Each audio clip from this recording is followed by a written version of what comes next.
بھلا جس شخص کو اس کے اعمال بد آراستہ کر کے دکھائے جائیں اور وہ ان کو عمدہ سمجھنے لگے تو کیا وہ نیکوکار آدمی جیسا ہو سکتا ہے؟ بے شک اللہ جس کو چاہتا ہے گمراہ رہنے دیتا ہے اور جس کو چاہتا ہے ہدایت دیتا ہے. تو ان لوگوں پر افسوس کر کر کے تمہارا دم نہ نکل جائے.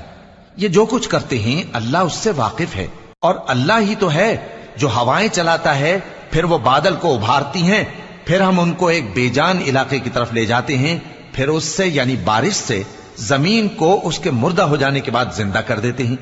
اسی طرح مردوں کا جی اٹھنا ہوگا. جو شخص عزت کا طلبگار ہے تو عزت تو سب اللہ ہی کی ہے. اسی کی طرف پاکیزہ کلمات چڑھتے ہیں اور نیک عمل ان کو بلند کرتا ہے.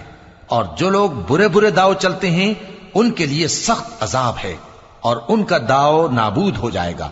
اور اللہ ہی نے تم کو مٹی سے پیدا کیا، پھر نطفے سے، پھر تم کو جوڑا جوڑا بنا دیا.